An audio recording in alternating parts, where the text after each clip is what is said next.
यहाँ पर हम लोग विंड टरबाइन का पूरा स्ट्रक्चर डिस्कस करते हैं, ठीक है। तो अगर आप ध्यान से देखोगे तो यहाँ पर ये हो गया हमारा पिलर हो गया, जिसको हम आई थिंक टॉवर कहते हैं, ठीक है। ओके, देन ये हो गई नेशनल हो गई, ये हमारा जिसके अंदर सारा इक्विपमेंट होगा। नेशनल ही सबसे इंपॉर्टेंट इक्विपमेंट है अगर आप ध्यान से देखोगे तो। नेशनल के अंदर आपका रोटर हब हो गया, जनरेटर हो गया, low speed shaft, high speed shaft, इन सबको डिस्कस करूंगा मैं, टेंशन की बात नहीं है। ब्रेक हो गए, सॉरी हाँ ब्रेक हो गए, जनरेटर हो गया, तो सारी की सारा जो माल पानी है, जो इतने भी इंपॉर्टेंट हैं, वो सब के सब हमारे नेशनल में रखे होते हैं हम लोगों ने, ठीक है। तो नेशनल के अंदर हम लोगों ने उनको पुट करके रखा होता है। देन यहाँ पर ट्रांसफार्मर है, यानी कि जो भी पावर बनेगी उसको हमें ग्रिड तक भेजना होगा, तो उसको as per grid requirement, as per grid code के अकॉर्डिंग हम लोग भेजेंगे। तो ट्रांसफार्मर से उसका वोल्टेज लेवल एडजस्ट करके हम लोग ये यूज़ करेंगे, ठीक है।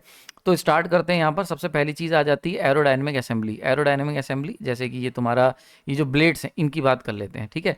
तो एरोडायनेमिक असेंबली में 2-3 चीज़ें आती हैं। जैसे सबसे पहले रोटर ब्लेड, तो रोटर के ब्लेड अगर आप ध्यान से देखोगे तो ये जो रोटर के ब्लेड हैं ये बिल्कुल जो एयरप्लेन के ब्लेड होते हैं उसी की तरीके से होते हैं। तो विंड जो होती है इनके अंदर फ्लो करती है एरोडायनेमिकली, और इसकी वजह से लिफ्ट क्रिएट होती है। वो बर्नौली प्रिंसिपल सिंपल सा जो हम लोग पढ़ते आते हैं फिजिक्स में, कि भैया मान के चलते हैं इस तरीके का शेप है। अब हवा जब पास होगी तो हवा जो होगी, थोड़ी हवा ऊपर से पास होगी, थोड़ी हवा नीचे से पास होगी, ठीक है। ये क्यों हुआ? Because of the shape. अब एक बहुत इंपॉर्टेंट चीज़ अगर आप ध्यान से देखोगे, हवा जो है पॉइंट ए से पॉइंट बी पर, ये एक ही टाइम पीरियड सेम है। अब अगर सेम टाइम में हवा को ए से बी पहुंचना है तो नीचे वाला सीधा सीधा रास्ता है, तो यहाँ पे जो हवा होगी उसकी स्पीड क्या होगी? कम होगी, तो लो स्पीड, सही है। ये मैं आपको हल्का सा बर्नौली प्रिंसिपल समझा रहा हूँ, बेसिक फिजिक्स। और यही हवा जब ब्लेड के ऊपर से जाएगी, पहुंचने का टाइम सेम है, क्योंकि ये ब्लेड तो पास हो जाएगा, सेम टाइम में ब्लेड पास होगा, तो हवा ए से बी सेम टाइम में पहुंचनी है। तो जो ऊपर वाली हवा है उसको ए से बी पहुंचने पे लंबा रास्ता तय करना है। अब ये लंबा रास्ता टाइम फिक्स है, तो ये कैसा हो सकता है? जब इसकी स्पीड हाई हो, तो this is the high speed. तो ये हो गई हाई स्पीड और नीचे वाली हो गई लो स्पीड, ठीक है। अब देखो बहुत ध्यान से समझते हैं इसको। अगर हम बात करते हैं हाई स्पीड लो स्पीड की, बात क्लियर हो गई। अब जो सिंपल सा एरोडायनेमिक बर्नौली प्रिंसिपल है कि अगर कहीं पर स्पीड हाई है, स्पीड अगर हाई है तो प्रेशर लो होगा, और स्पीड अगर कम है तो प्रेशर हाई होगा, ठीक है। तो यानी कि अगर हाई स्पीड है तो लो प्रेशर हो गया यहाँ पर, और यहाँ पर लो स्पीड है तो हाई प्रेशर हो गया। बहुत सिंपल सा कॉन्सेप्ट, सही है, क्लियर हो गया। अब जो लिफ्टिंग होती है, जो मूवमेंट होता है, वो हमेशा हाई प्रेशर से लो प्रेशर की तरफ होता है। तो नीचे है हाई प्रेशर, ऊपर है लो प्रेशर, तो ये जो बॉडी है, ये जो विंग है, ये ऊपर की तरफ लिफ्ट कर जाएगा। समझ में आ रही? तो देखो लिफ्ट जो है वो ऊपर की तरफ हमें देखने को मिलेगी। तो this is all about the Bernoulli principle, जिसकी वजह से सारे प्लेन विलेन उड़ते हैं। ये सिंपल कॉन्सेप्ट पे सारी चीज़ें काम करती हैं, ठीक है, क्लियर हो गया। तो इसके जो हमारे विंड टरबाइन के जो ब्लेड्स होते हैं, ये बिल्कुल ही जैसे हम लोग एयरप्लेन के ब्लेड्स होते हैं उसी की तरह ये एरोडायनामिक शेप के होते हैं, ठीक है। ओके, देन इसके बाद दूसरा इंपॉर्टेंट चीज़ होती है इसमें पिच सिस्टम। अब पिच क्या होती है इसको बड़े ध्यान से समझा। तो एक्चुअली क्या होता है, पिच एक क्रिटिकल कंट्रोल मैकेनिज्म है जिससे हम लोग एंगल ऑफ रोटर ब्लेड को एडजस्ट करते हैं अराउंड देयर लॉन्गिट्यूडनल एक्सिस, ठीक है। तो फॉर एग्जांपल जैसे ये ब्लेड है, अब ये ब्लेड जो है भाई मान के चलते हैं ये हमारे पास इस तरीके से है, तो अब हम इसको क्या करेंगे, इसको हम लोग इधर या इधर इस तरीके से जो मूवमेंट है इसका अलॉन्ग दिस एक्सिस, उसको हम लोग जो मूव करवाते हैं उसको हम कहते हैं पिच एडजस्टमेंट। जैसे आप देख सकते हो, तो जैसे हमारा ये ब्लेड है तो यहाँ पर है, ठीक है। तो ये इस तरीके से हम इनको शिफ्ट करवाएंगे 3D में, तो इसको हम कहते हैं पिच। इसके लिए मैंने आपके लिए फिगर भी बना के रखी है, अभी टेंशन मतलब पूरा विजुलाइज करवा दूंगा। बाकी पिच एडजस्टमेंट के लिए यूट्यूब पे वीडियो पे जाके चेक कर सकते हो, वहाँ पर वो भी आपको मिल जाएंगे, ठीक, क्लियर हो गया। और आयुबा को समझ में आ रही होगी जो बातें मैं यहाँ पर बता रहा हूँ। खैर आगे चलते हैं। तो ये पिच सिस्टम का काम क्या होता है? तो बेसिकली हम लोग ना रोटर ब्लेड को रोटेट करवा के हम लोग क्या करते हैं, एंगल को कंट्रोल करते हैं, ठीक है, अराउंड द लॉन्गिट्यूडनल एक्सिस, और रेगुलेट रोटर स्पीड, इसी से हम लोग स्पीड को कंट्रोल करते हैं। Optimising power control, power generation को ऑप्टिमाइज करा जाता है, साथ ही साथ टरबाइन को डैमेज से भी बचाने का काम करता है। अब जरा इसको 3D में समझते हैं। तो जैसे 0 डिग्री पिच का मतलब क्या हुआ? 0 डिग्री पिच का मतलब होगा कि भैया ये पूरा ब्लेड विंड के सामने ओपन है, विंड आएगी इससे, तो पूरी विंड जो है इससे ऐसे आके टकराएगी। समझ में आ रही? पूरी विंड इससे आके डायरेक्टली यहाँ पे टकराएगी। 0 डिग्री का मतलब बिल्कुल आपका कह सकते हो पिच एंगल 0 डिग्री, मतलब कि पूरी की पूरी हवा आपके यहाँ से आके टकराएगी। तो ऐसी कंडीशन में क्या होगा, ब्लेड जो होगा वो पूरी पूरी विंड को फेस करेगा, सही है, catch maximum amount of wind energy. और जब मैक्सिमम, क्योंकि पूरी ये पूरा बिल्कुल ऐसे फ्लैट है सामने से, ठीक है, इसके लिए मैंने एक आपको बना भी रखी, ये रहा। तो जैसे मान ले चलते हैं ये ब्लेड्स हैं, तो ये ब्लेड देख रहे हो पूरा इसका जो चेहरा है वो तुम्हारे सामने है, तो विंड एकदम इससे आके टकराएगी, दैट इज दी 0 डिग्री। सही है। और 90 डिग्री का मतलब बिल्कुल इस तरीके से हो गया, तो हवा टकराएगी बहुत कम, केवल इतना सा एरिया जो है उस पे हवा टकराएगी, केवल ये पतले से एरिया पे, थिन एरिया पे, बाकी सारी हवा ऐसे के ऐसे ही निकल जाएगी इस तरीके से। समझ में आ रही बात है? ये हो गया 90 डिग्री। और 0 डिग्री का मतलब सारी की सारी हवा टकराएगी, पूरा फेस। जैसे अगर मैं इसको क्रिकेट की टर्म में बताऊं तो हम लोग कहते हैं ना कि फुल फेस दिखा के शॉट लो, जैसे हम लोग कहते हैं ना ये बैट होता है और हम लोग कहते हैं गरीब वाला बैट है, तो हम लोग कहते हैं ना फुल फेस, तो मतलब तिरछे शॉट नहीं, बिल्कुल स्ट्रेट, जैसे सचिन खेलता था ना बिल्कुल स्ट्रेट ड्राइव, वैसा वाला फेस। तो वो वाला जो फेस अगर विंड टर्बाइन का है तो उसको हम कहेंगे 0 डिग्री पर है पिच एंगल। और अगर हम जैसे होता है ना कट मार के पीछे, जो कट मार के कई बार बल्लेबाज आउट भी हो जाता है, कि हम लोग बिल्कुल जैसे बॉल आई उसको हमने साइड में कट मारा, स्लिप में जो कैच चला जाता है कट लेके, हल्का सा टिल्टेड जो बैट दिखाते हैं वो हो गया हमारा, उस तरीके से एंगल हम मान के समझ सकते हैं। ठीक है। तो सबसे पहले इसको समझ लो, इसके ऊपर क्वेश्चंस आए हुए हैं काफ़ी और आपकी नॉलेज भी होनी चाहिए। तो ब्लेड अगर 0 डिग्री पर है इसका मतलब सारी हवा ब्लेड से आगे टकराएगी। ब्लेड परपेंडिकुलर होते हैं इस कंडीशन में विंड के, ठीक है भाई, देखो ऑब्वियस बात है, ये विंड आई और ये ब्लेड से टकराई तो ब्लेड जो है लगभग आपका परपेंडिकुलर दिखेगा इस तरीके से, वही स्ट्रेट ड्राइव वाला सचिन का बैट वाला। तो बॉल आके स्ट्रेटली टच होती है ना, बॉल को विंड मान लो, और जो फेस हम दिखाते हैं बैट का वो हमारा हो गया ब्लेड। ठीक है। Use in low speed wind turbine में यूज करा जाता है, क्योंकि देखो अगर हवा की स्पीड कम है तो हम चाहेंगे जितनी भी हवा है वो सबकी सब हमारी ब्लेड से आके टकराए, मैक्सिमम एरोडायनेमिक एफिशिएंसी मिलेगी, क्योंकि पूरा का पूरा ब्लेड मतलब एक्सपोज है विंड पे। ठीक है। और रैपिडली रोटेट विंड टरबाइन, बहुत तेजी से विंड टरबाइन जो होंगी इस केस में रैपिडली रोटेट होती है। तो इसका जो 0 डिग्री का पिच एंगल है इसका इस्तेमाल हम लोग तब करते हैं मेनली पहली कंडीशन की, या तो हमारी जो जो विंड है वो बहुत हल्के चल रही हो, लो विंड स्पीड में, लो विंड स्पीड में, या फिर हम स्टार्टिंग में करते हैं, जैसे हमने विंड टरबाइन स्टार्ट करनी है तो हम स्टार्ट में मोमेंटम बनाने के लिए पूरा फुल फुल फेस दिखाते हैं। ठीक है। ये बात समझ में आ गई होगी। देन उसके बाद हम इसका एंगल थोड़ा थोड़ा टिल्ट करते चले जाएंगे, जैसे 10 डिग्री से 20 डिग्री करा तो ये एंगल हमने इंक्रीज कर दिया, थोड़ा सा देख रहे टिल्ट हो गई। देन उसके बाद हम लोगों ने क्या करा, इसको पिच एंगल को फर्दर इंक्रीज करा, 40 डिग्री से 60 डिग्री हो गया, सही है। एंड देन फाइनली आता है 90 डिग्री, इसको कहते हैं फेदर। फेदर की जो इसकी जो कह सकते हो कंडीशन है, ठीक है, क्लियर हो गया यहाँ पर। तो फेदर जब भी लिखा हुआ आ जाए पेपर में कि फेदर कंडीशन में पिच एंगल कितना होगा, तो फेदर एक स्पेशल कंडीशन है जिसमें जो पिच एंगल है वो 90 डिग्री हो जाता है। ठीक है। 90 डिग्री पिच मतलब हो गया कि बॉल तुम्हारा जो बैट होता है ना, बैट का जैसे ये है बैट, अगर फुल फेस दिखा रहे हो बैट का तो ये हो गया 0 डिग्री, और वहीं पर तुम बैट का केवल साइड वाला फेस दिख रहा है तुम्हें, ये वाला साइड वाला, जैसे बैट होता है 3D में, तो ये बैट का ये रहा एज, अगर केवल एज दिखा रहे हो तो वो हो जाएगा 90 डिग्री। तो बॉल आएगी और ऐसे चली जाएगी। समझ में आ रही बात है? क्लियर हो गया? तो ये हो गया 90 डिग्री। अब देखो बिल्कुल बॉल, बहुत अच्छी एनालॉगी है, बॉल को मान लो विंड, सही है, ये बॉल है हमारी लेदर वाली, ये हो गई विंड, और बैट जो है, बैट ये हो गया तुम्हारा टरबाइन के ब्लेड। तो सबसे ज़्यादा बॉल हिट कब होगी? जब हम लोग फुल फेस दिखाएंगे। वैसे ही सबसे ज़्यादा विंड कब टरबाइन को हिट करेगी? जब 0 डिग्री पर होगी। सबसे कम चांसेस बॉल के हिट होने कब है? जब हम एज दिखाएंगे, केवल अगर हम एज सामने कर दें, तो ये रहा एज, है ना, तो ये कब होगा? ये 90 डिग्री पर अगर हम रोटेट करवा दें बैट को। आई होप आपको विजुलाइज अब हो पा रहा होगा। ठीक है। तो अगर हम ध्यान से देखते हैं तो जैसे जैसे एंगल बढ़ाते जाओगे 0 डिग्री से लेकर 90 डिग्री की तरफ, वैसे वैसे क्या होगा, हवा कम टकराएगी, हवा कम टकराएगी तो क्या होगा, टरबाइन की स्पीड कम होती चली जाएगी। तो मिनिमम सरफेस एरिया हो जाता है 90 पर फेदर कंडीशन में, रोटेशन लगभग स्टॉप हो जाता है, क्योंकि कोई भी हवा नहीं टकरा रही होगी, सारी हवा पार हो जा रही है, और ब्लेड जो होते हैं पैरेलल हो जाते हैं विंड फ्लो के, वही एज दिखने लगता है वैसा। ठीक है। एक्ट एज सेफ्टी ब्रेक की तरह ये काम करता है, क्योंकि जब स्टॉर्म आएगा, आंधी तूफान आ गया, अब आंधी तूफान में अगर तुमने पूरा फेस दिखा दिया ब्लेड का, तो टरबाइन इतनी तेज घूम जाएगी बियॉन्ड इट्स लिमिट, तो ऐसे में क्या होगा, टरबाइन टूटने के चांसेस हो जाएंगे। आपने देखा ही होगा, बहुत सारे डिस्कवरी में वीडियो हैं या मूवीज़ में दिखाते हैं हॉलीवुड की, कि जब तूफान आया तो विंड टरबाइन उड़ गई, वैसे ही होगा। तो इसीलिए ये काम करता है। तो ये इमरजेंसी का ब्रेक का भी काम करता है, it act as an emergency brake और प्राइमरी एरोडायनेमिक ब्रेक का काम करता है। ये समझ में आ रही? बहुत इंपॉर्टेंट। तो जब भी स्टॉर्म आते हैं, विंड स्पीड अगर 25 मीटर पर सेकंड की ऊपर चली जाती है तो ऐसे में ग्रिड फेलियर के चांसेस हो जाते हैं। ठीक है। ये सॉरी 25 मीटर पर सेकंड से ऊपर चली जाए या फिर ग्रिड फेल हो जाए, या फिर सॉरी, या फिर और लगा हुआ था। तो जब भी तूफान आएगा तो जो ग्रिड है उसकी, सॉरी, जो स्पीड है इतनी 25 मीटर पर सेकंड के ऊपर, मतलब हम तूफान किसे मानेंगे? देखो साइंस में हर चीज़ लॉजिक से चलती है।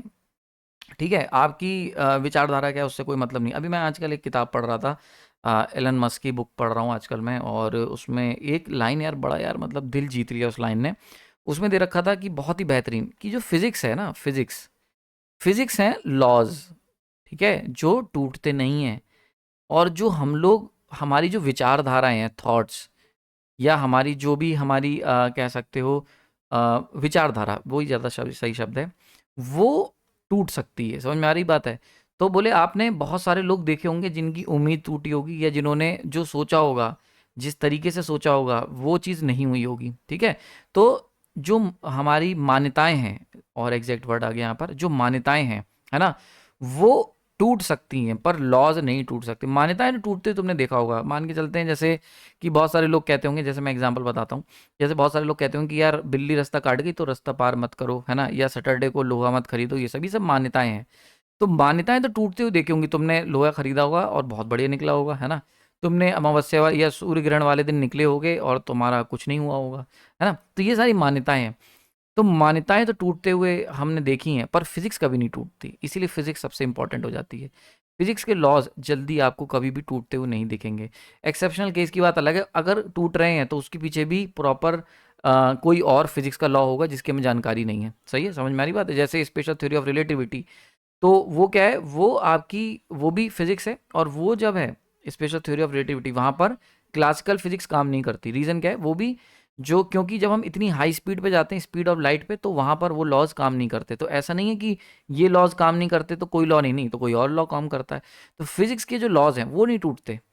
समझ में आ रही बात है? फिजिक्स के लॉज जो हैं वो आपको, अगर आप ऊपर से गिरोगे, आप गिरो, चिड़िया गिरे, और कोई इंसान कोई और गिरे, सब के सब गिरेंगे। कोई उसमें, हमें जैसे हम लोग कहते हैं ना कि मैं इन्हें मानता हूँ, मेरा मानना है, ये जब भी हम मानना वर्ड लगाते हैं तो यानी कि वहाँ पर लॉज नहीं है, वो हमारी मान्यताएं हैं, है ना। क्योंकि कोई चीज़ अगर प्रत्यक्ष है, कोई चीज़ अगर है, प्रेजेंट है, लॉज हैं उसके पीछे, तो वहाँ पर मानना नहीं होता है। ग्रेविटी को कोई अब कोई कहते मैं ग्रेविटी को नहीं मानता, मत मान भाई, गिरेगा तो तू भी।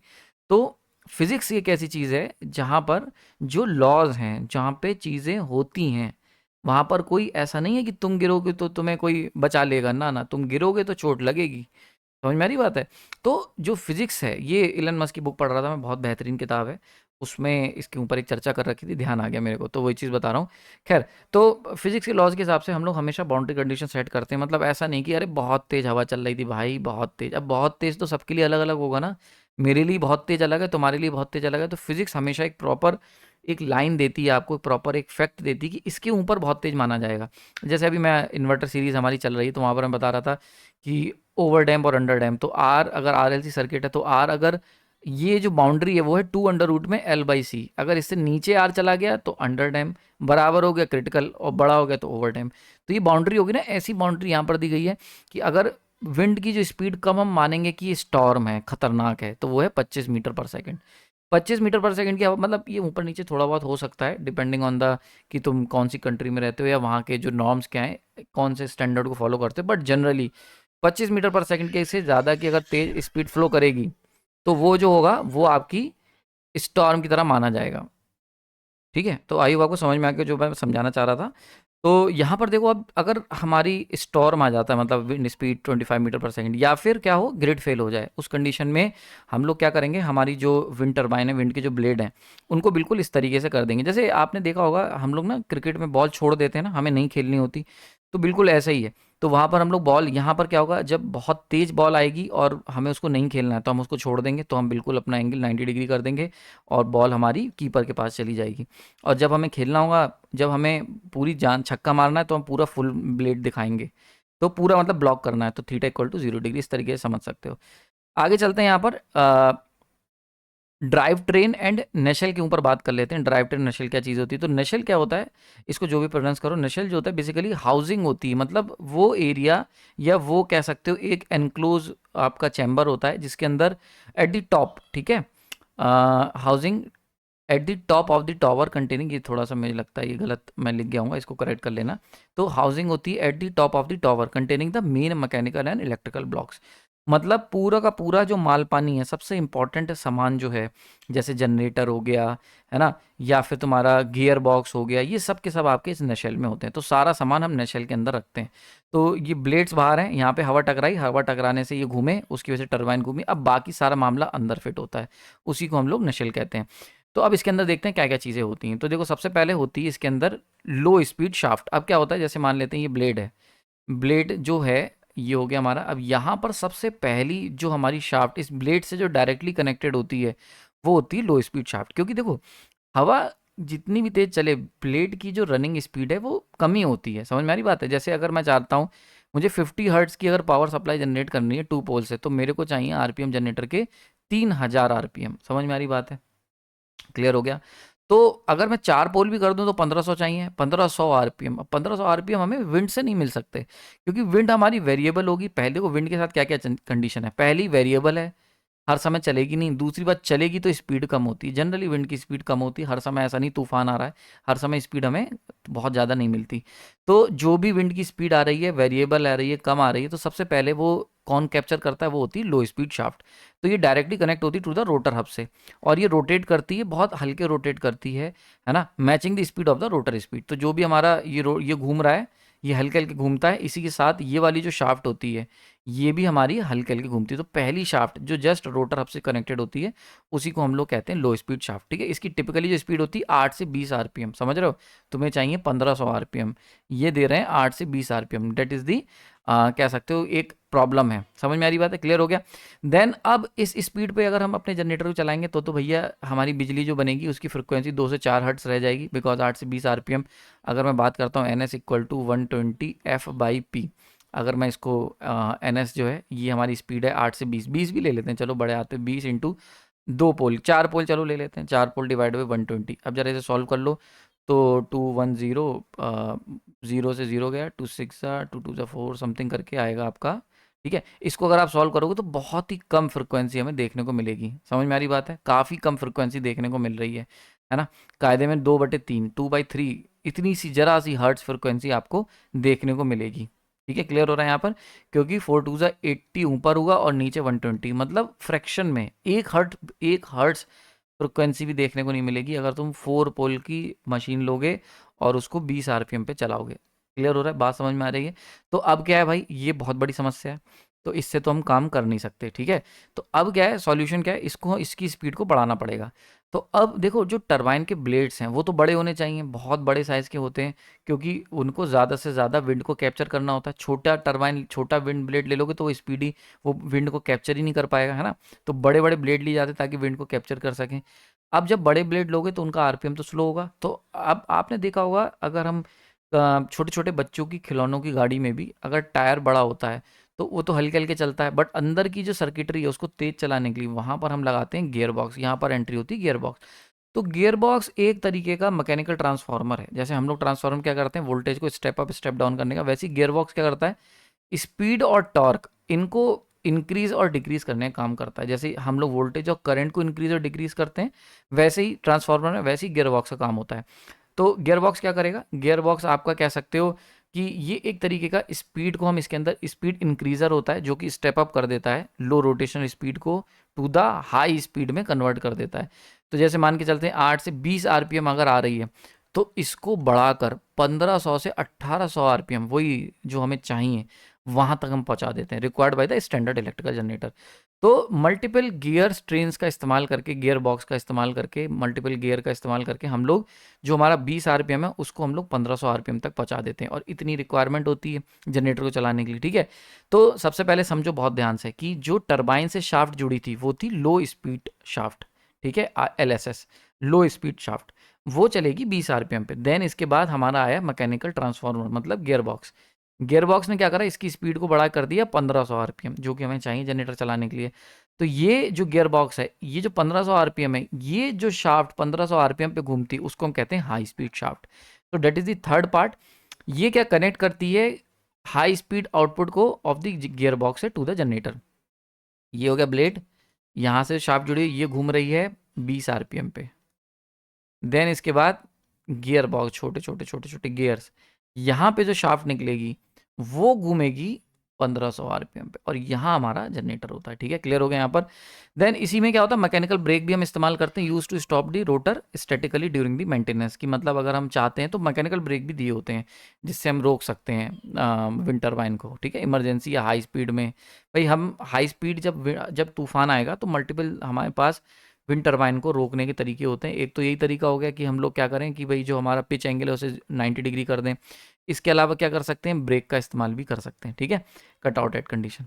Then the third part that is the electrical system. तो पहले हमने देखा एरोडायनेमिक सिस्टम, दूसरा हमने देखा मैकेनिकल सिस्टम, है ना, या ड्राइव ट्रेन जिसे हम कहते थे। Then third one is the electrical system, सही है। इलेक्ट्रिकल में जनरेटर होता है जो कन्वेंशनल मैकेनिकल रोटेशनल जो रोटेशनल मैकेनिकल एनर्जी है ऑफ हाई स्पीड शाफ्ट, है ना, उसकी एनर्जी को ये कन्वर्ट कर देता है एसी इलेक्ट्रिसिटी में, ठीक है। तो आप देख सकते हो जैसे कि ब्लैक वाली है, this is low speed shaft. Then gear box हो गया। देन ये कौन सी है, हाई स्पीड शाफ्ट। देन ये जुड़ी है जनरेटर से, ठीक है, क्लियर हो गया। तो अब जनरेटर कौन कौन से हो सकते हैं, तो जो मॉडर्न आजकल के जो विंड प्लांट हैं वहाँ पर हम लोग DFIG डब्लीफाइड इंडक्शन जनरेटर या तो यूज़ करते हैं या PMSG यूज़ करते हैं, permanent magnet synchronous generator. PMSG के ऊपर बहुत डिटेल के अंदर मैंने स्पेशल पर्पस मशीन वाली सीरीज फ्री में अवेलेबल है, जाके चेक कर सकते हो। वहाँ पर जितनी भी स्पेशल पर्पस मशीन्स हैं, है ना, जैसे लीन इंडक्शन मोटर हो गया, BLDC हो गई जो आजकल पंखों में आ रही है, इन सबको मैंने वहाँ पर बहुत डिटेल में कवर करा है, तो वहाँ पे जाके आप इसको देख सकते हैं। DFIG के बारे में मैंने अच्छी खासी डिटेल में बात करी थी जब मैं 3 फेज इंडक्शन मोटर पढ़ा रहा था आपको, याद है 3 फेज इंडक्शन मोटर आप लोगों को मैंने पढ़ाई थी अभी एग्जाम पॉइंटर सीरीज में। तो वहाँ पर मैंने इसके बारे में काफ़ी चर्चा हम लोगों ने करी थी DFIG के बारे में, तो वहाँ से पहले एक बार पढ़ लेना इसको समझने, क्योंकि आने वाले समय में अभी जो आने वाला लेक्चर है उसके अंदर हम DFIG के ऊपर बात करेंगे, क्योंकि यही हमारे लिए सबसे ज़्यादा पोर्शन है इलेक्ट्रिकल का। तो DFIG के ऊपर बात करूँगा मैं यहाँ पर और थोड़ा सा और डिटेल में बताऊँगा, लेकिन मैं आपसे रिक्वेस्ट करूँगा कि 3 फेज इंडक्शन मोटर की जो एग्जाम पॉइंटर सीरीज़ है उसको भी यार एक बार पढ़ते हुए आओ पीछे से, ताकि तुम्हें अच्छे से समझ में आ जाए, ठीक है। ओके, देन इसके बाद क्या होता है, ये हमारा जनरेटर है, इसने बिजली बना दी, ठीक है। अब यहाँ पे खेल बदल जाता है, बिजली बनेगी। अब देखो ये जो विंड टरबाइन है ये एक सी स्पीड पे तो चलेंगे नहीं, इनकी स्पीड वेरी करेगी, है ना, कभी स्पीड ज़्यादा होगी हवा की, कभी स्पीड कम होगी। तो जो जनरेटर का आउटपुट होगा, बशर्ते हमने यहाँ गियर बॉक्स यूज़ कर रखा है, सब कुछ कर रखा है, पर फिर भी स्पीड फ्लक्चुएट करेगी, स्पीड फ्लक्चुएट करेगी तो आउटपुट भी फ्लक्चुएट करेगा।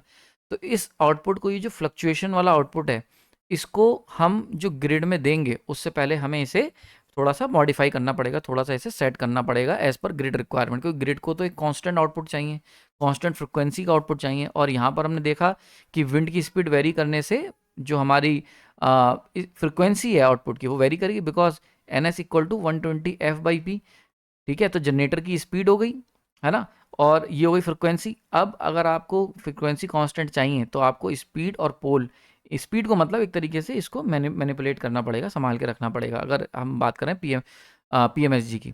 तो ये सारी चीज़ें कैसे हो पाती हैं, इस काम के लिए ज़रूरत पिक्चर के अंदर एंट्री होती है पावर इलेक्ट्रॉनिक की। पावर इलेक्ट्रॉनिक कन्वर्टर एंटर करते हैं। पावर इलेक्ट्रॉनिक कन्वर्टर क्या करते हैं, क्योंकि विंड स्पीड वेरिएबल है, इंटरमिटेंट है नेचर में, तो फ्रिक्वेंसी वेरी करेगी। उस फ्रिक्वेंसी को कांस्टेंट करने के लिए हम लोग पावर इलेक्ट्रॉनिक कन्वर्टर, बेसिकली यहाँ पर हम लोग AC टू AC कन्वर्टर का यूज़ करते हैं, ठीक है। ये क्या करते हैं, ये यहाँ से विंड से ये लोग जो जनरेटर लगा हुआ है, मान के चलते हैं यहाँ पर हमारा लगा है PMSG क्या करता है, PMSG विंड वेरी करेगी, उसके अकॉर्डिंग स्पीड वेरी करेगी, तो ये वेरिएबल स्पीड, वेरिएबल फ्रिक्वेंसी की जो सप्लाई है उसको देता है AC सप्लाई यहाँ पर पावर इलेक्ट्रॉनिक कन्वर्टर में। अब जो कन्वर्टर है ये क्या करता है, ये सबसे पहले उस AC सप्लाई को कन्वर्ट करता है DC में। देन वो जो DC होती है वो वायर DC लिंक होते हुए जाती है, एंड देन वहाँ पर लगा होता है हमारा इन्वर्टर जो इस DC को वापस से AC में कन्वर्ट करता है। एंड इसके बाद अब ये जो AC कन्वर्ट होकर मिलती है ये कांस्टेंट फ्रिक्वेंसी की AC होती है।